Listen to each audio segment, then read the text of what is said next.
Hello, everybody, and welcome to OpenExO Live. So great to be with you this afternoon or evening or morning, wherever you are in the world. So today we have Jabeen Quadir with us. And before we get Jabeen on, I want to go through just a few things that our community members have had to say about Jabeen. And so we'll start with this comment from Karina, who said, the first project that I got involved with in the EXO family was with the Fast Track Mobility in Miami. One of the first people I met in the community was Jabeen. I used to say, I want to be part of this community and I want to be like her. She is an excellent woman, a human being with clear ideas, open to learning from her colleagues and sharing experiences, and supporting a better future with clear actions. Next, we have from Ralph Fletcher. He said, Jabeen is an awesome human being, caring, kind, and generous. She gifted me a course with Scaling Up. Wow. I worked with Jabeen at our launch of Africa Tech Week Summit. Jabeen brought a wealth of knowledge, discipline, and killer execution to our ideas. One of the nicest people I know. Next, we have from Clarence. Jabeen has been a cornerstone of the EXO community, particularly in social enterprise initiatives, heading the Fast Track Institute that used the EXO methodology to create a number of successful initiatives in education, health, justice, etc. And then last of all, we have from Christina Maria, pioneer, thought leader, game changer. Jabeen's vision has led and launched the positively impactful exponential transformation of cities internationally and guided leaders to identify and channel the abundance of the resources around them to facilitate a global community that is continually growing, aware, positive, and thriving.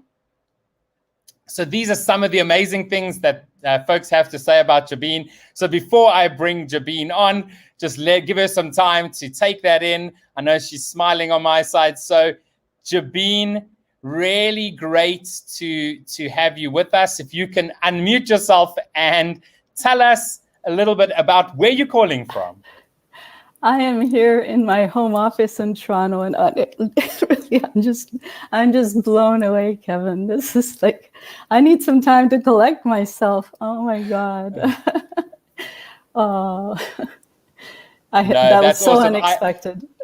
I love surprising people with those. So apologies, but I hope that it's warming the heart. But whilst you're collecting yourself, Jabeen, you have been part of the OpenExO community, I guess before it was OpenExO. Yes, definitely before it was OpenExO. But before it was even a gleam in Salim's eyes. Absolutely. And so can you just give the folks that are watching a little bit of information about your background and how you sort of got involved in the community? It's quite a long story. Yeah, it is. I've been around a long time.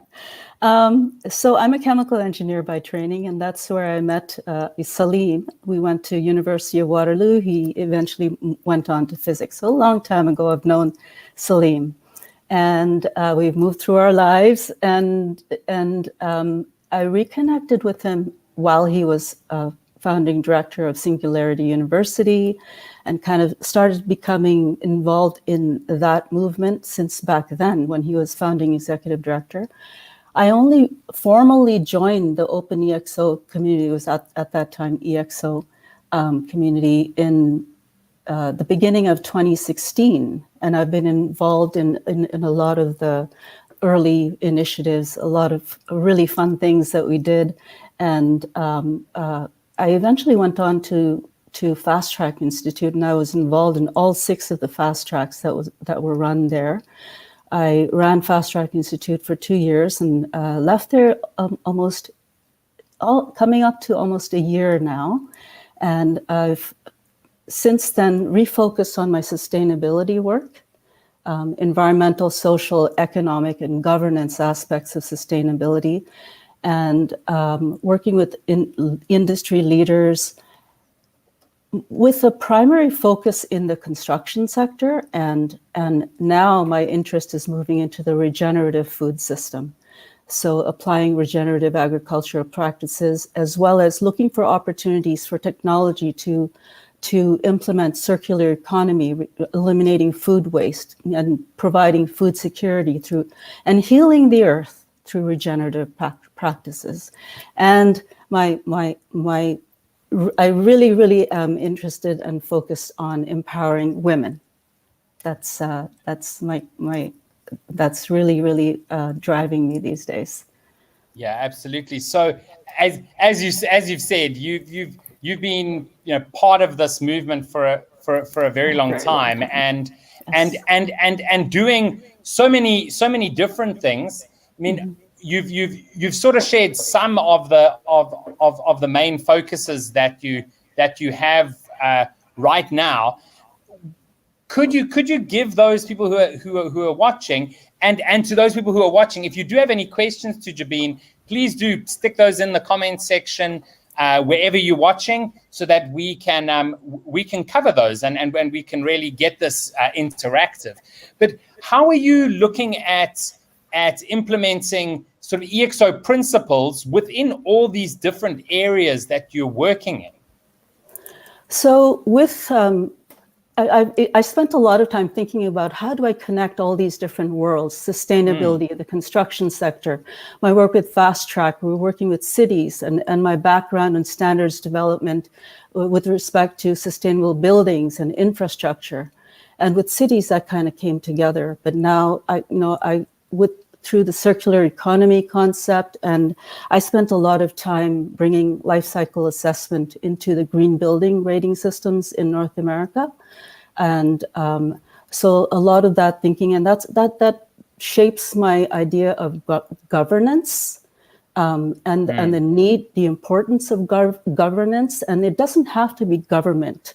There are many ways to do governance, and how we can bring those things to bear to promote circular economy concepts, so we eliminate the concept of waste and we eliminate the concept of externalities. There are no externalities.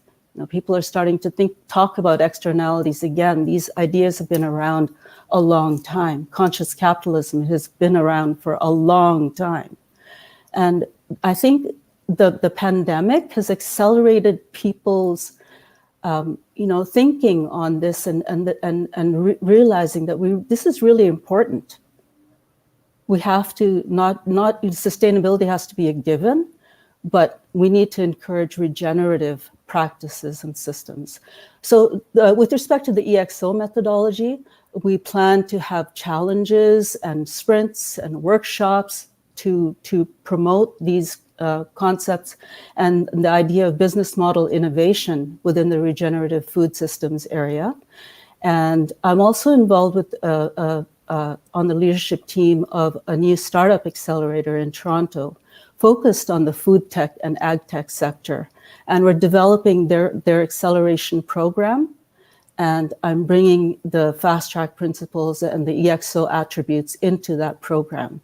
And so we've started piloting that, and also the Purpose Launchpad methodology from Francisco and Purpose Alliance.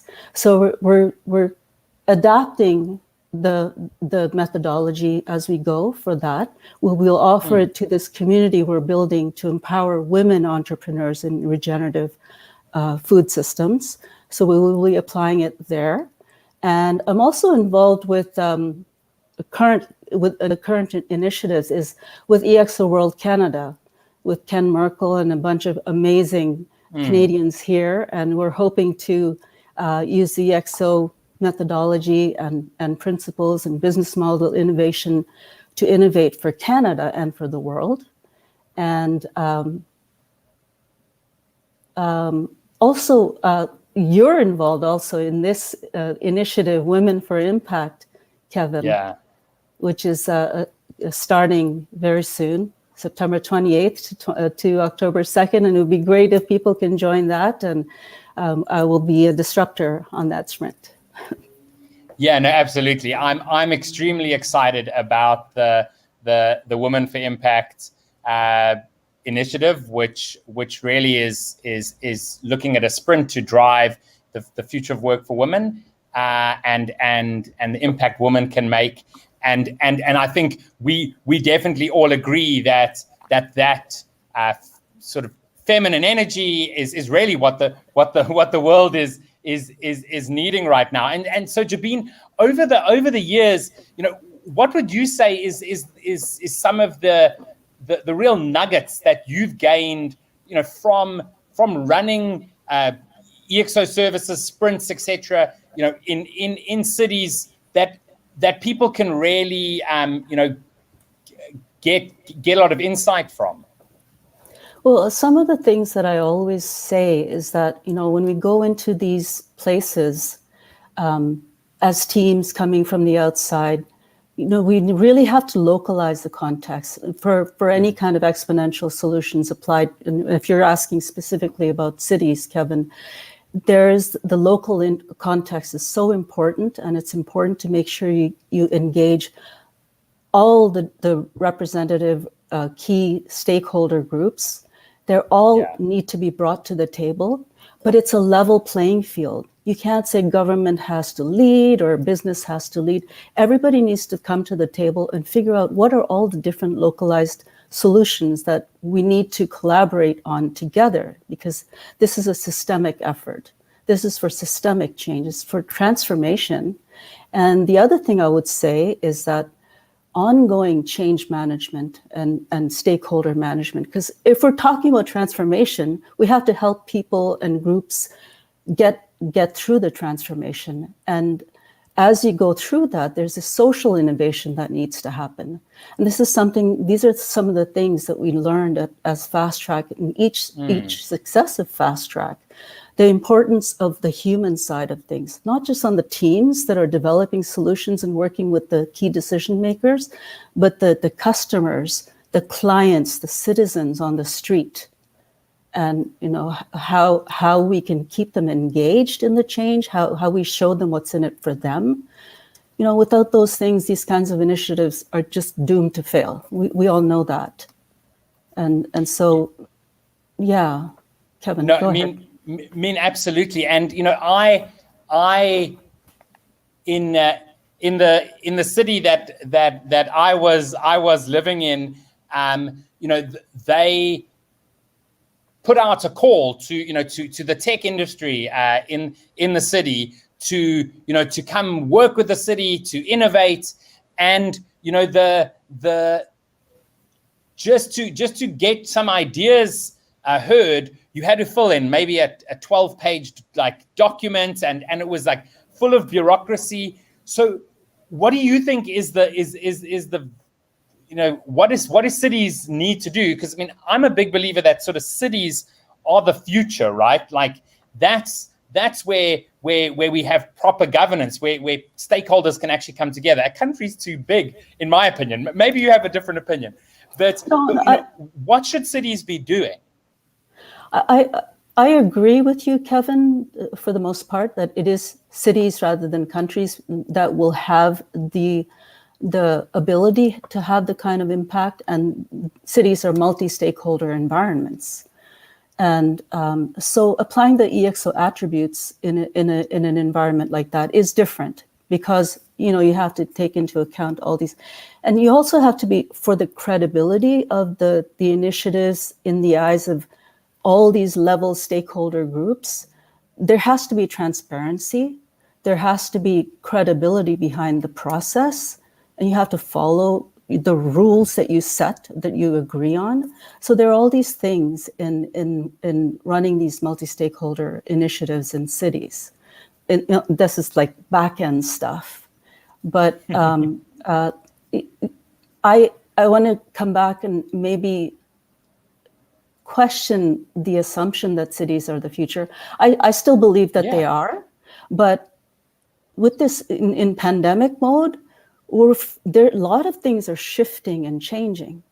The chaos and the turmoil hasn't settled yet. The pandemic is not over yet either, and so we have to realize that there is a shift of people. Maybe it's short term, I don't know, of people out of cities.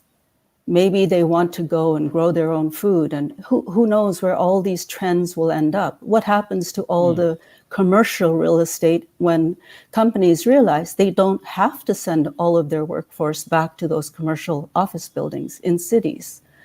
What happens to those assets as things change? Or do they still become financially viable? Cities are going to have to change. And the cities that are most adaptable and the most resilient and the most exponential are the ones that are going to thrive. So that's... Yeah, no, absolutely, Jabeen, you're completely right. And perhaps, the cities of the future, what if those are actually virtual cities? What if there's something completely different? So I think you're a little bit right there. I mean, Craig has just made a comment saying, how do we get, like fast track cities going again? How do we get this, especially for Africa? I know Craig is working a lot around entrepreneurship for Africa. So that's a question he has asked there.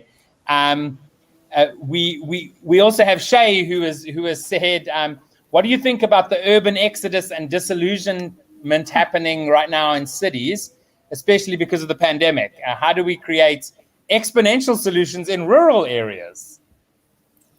Awesome. So, Kevin, can you remind me of Shay's question in a second? So coming back to Craig's comment, this is one of the best things about the OpenExO community, is that we can just get together and create a challenge or a sprint or a workshop. I mean, we have this certification, we have a grounding in the principles, we have different talents, we have different perspectives, we can come together as super fluid teams and do stuff. So let's do it. Let's restart it and do it. We don't need to wait for any entity to give us permission to do it. And that's it's another beautiful part about the materials being open source. So. Absolutely, Jabeen. Just like the Women for Impact initiative, no one asked Mason Sahar, who have really spearheaded that to do it, right? They stepped up, which is amazing and something that we see a lot in our community. And before I remind you of Shay's question, I will just point out Lars, who is a member of our community for a long time as well, runs Educate for Life and Planet Pilots. He's just saying he can't thank you enough for all the help that you have given them there. But it's another example of a community led and driven initiative that goes beyond the community, but is a part of the community as well. And there are so many of them out there in our community. It's just so much amazing stuff. The LATAM contingent is just on fire all the time. It's amazing. So coming back to Shay's question, the urban exodus, I think I touched on that. I don't know how, the question is, how long will that last? What we've seen here, and I know is happening elsewhere, is that properties in the rural areas, property prices here in Canada have gone sky high. And they continue to do so as people are wanting to be on the land. People are wanting to grow their own food. They realize that this is the thing that's most important. That was what was really essential when they were in lockdown, right? So, but we don't know where all these trends will end up. Maybe this is just a short-term thing, because there are things about cities that, city dwellers, there are city dwellers who need the city. They need the art, the culture, the music, the connection, and that's important too. But as I said, I think cities, cities will have to get less shitty. Yeah, I think that was I guess a Freudian slip that was meant to be, right? There are so many cities that are pretty shitty, and I think that there is a lot that we don't even know yet about our future, right? We can look at some of the technologies that we have that could that could make a massive change to that the connection, the art, the whatever could happen in a rural area, but virtually. And so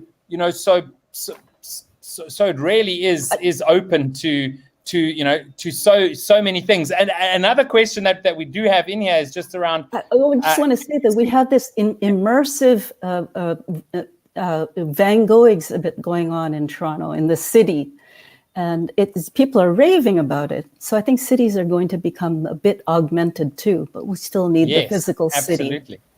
Absolutely. So just a question around the learnings in regenerative agriculture and food, and that business context, around EXO. Obviously, those businesses are very purpose driven. So MTP is definitely a tick there. But how what are your learnings around that industry? Probably the last question as we wrap up today's call. So which particular industry? The food? In food and regenerative agriculture. Right. I think the opportunities to use exponential technologies to eliminate the use of pesticides and fertilizers. If you could have robots or drones. So the exponential technology-wise, there's a lot of things that can be done. My focus, and I'm not the technology expert. There are many amazing experts in the community doing incredible things that I rely on. Our interest is in business model innovation. And we're looking for, we want to look at the entire food value chain, not just looking at regenerative operations on the land, on the farm. And our focus there would be all the smallholder farmers around the world. And the focus for me personally is the women farmers that can nurture the world and have biodynamic, organic farms and produce everything very cleanly and regenerate the soil. We need to regenerate the soil. It's as important as clean air and water. Our soil is depleted and dying, and we need to incorporate those practices. In terms of the technology, how do we increase the efficiency? How do we eliminate waste on those sites? How do we generate new products out of some of the biomass? Or how do we use the fruits and vegetables that are still laying there for whatever reason, didn't get sold or didn't get eaten? How can that be recovered and processed into new products that sustains the community and builds more social impact?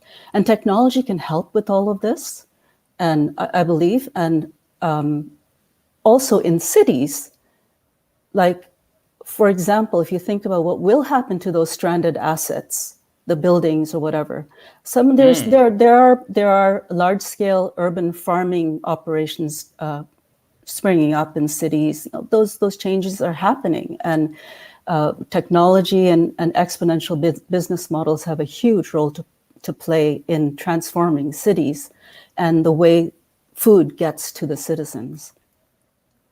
So there's so much to say. There's so much to say. But we're launching a community, freethefood.world, and we would love for people to come and join us there. It's launching in the coming weeks, so we will let you know, so you can let everyone know. Awesome, Jabeen. That's really great. It's been amazing speaking to you. I know that we didn't get to Giovanni's question and this last question from, I cannot see who it's from, around Vancouver, but we will be checking the chat afterwards to answer any questions. Jabeen, any last thoughts you'd like to just leave everyone with before we say goodbye today? I'm just blown away by the story. I still have to collect myself here. But, I have so much respect and admiration for so many people in this community, and there's more and more new people that come and join. And I would just, wish we could meet in person. But in the meantime, I'd love to connect with more of you and have you connect to us and see how we can support each other and each other's initiatives, and transform the world. And my MTP is amplify feminine impact for a thriving planet. That's a great way to end, Jabeen. I'm so excited about people collaborating, connecting together to do exactly that, which will not only fulfill your MTP, but our MTP as a whole, as OpenExO, and pretty much my MTP of unlocking positive human potential. So thank you so much for chatting today. We'll definitely chat to you again offline on the platform as well. But thank you very much for joining us. Thank you, Kevin. Bye. It was so wonderful to have Jabeen with us today. So much inspiration for what she's doing out there in the world. If you enjoyed that, please do check out the OpenExO platform. We have a community of just over 6,000 people around the world doing amazing things. So please do go ahead and join us. And remember, on Tuesday, Lance will be speaking to one of our partners. And other than that, enjoy the rest of your day wherever you are, and we'll see you again soon.